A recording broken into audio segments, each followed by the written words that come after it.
the Garda Commissioner to enjoy the confidence of the public in order for that Commissioner and that management to function effectively? Because it seems to me it obviously has to be the case. And if it isn't the case, then that person is not suitable. Now, can you honestly tell us with a straight face that the public out there have confidence in Noreen O'Sullivan?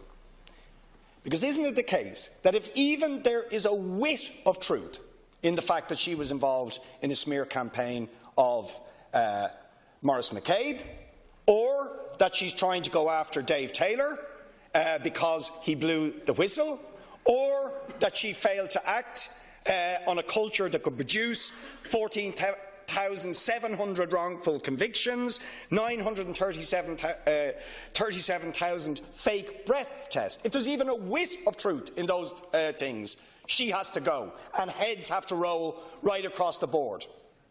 So if that is a possibility, and it is a possibility without prejudging it, can you seriously suggest that the public can have confidence while she remains in position? And can I ask, as an extension of that question,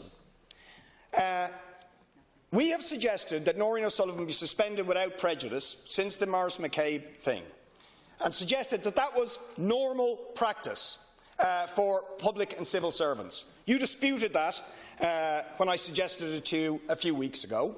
I then asked you a question, how many people, parliamentary question, how many people under your remit had been suspended without prejudice on full pay, and we discover that it's 26, the highest of any department. And then I ask you a subsequent question. Are they in the Guards? In which departments are they? And despite the normal practice of answering a parliamentary question within 4 days, I get an answer back saying you can't answer the question. You can't answer the question. I suspect a lot of those people have been suspended on full pay, without prejudice, pending investigations, are in the Guards. I put it to you. But that doesn't appear to apply to Noreen O'Sullivan. So can you answer that question, Minister? Is there one law for Noreen O'Sullivan and a different law for other people under the remit of the Department of Justice and in the Guards? Well, 2 points. I mean, you're going back over a debate that we had here in the House in relation to the setting up of the Charlton inquiry. You're accusing the Garda Commissioner there of a number of actions. The purpose of the Charlton Commission is to examine all of those issues. I'm just making the point. I just think it's inappropriate when we have set up a tribunal to examine those issues, which have been denied by the Garda Commissioner, the allegations which you outlined. You're outlining them again. The reason we set up the tribunal is to examine those and make sure that there is fairness in relation to everyone's position as far as that is concerned.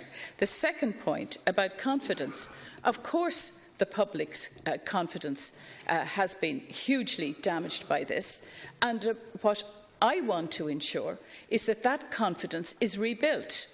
I would also say, as the Taoiseach said this morning, that up and down the country there is some excellent policing being done, and I think everybody would acknowledge that. We see that when we look at, for example, the figures in relation to Thor and the dedicated policing that has gone on there.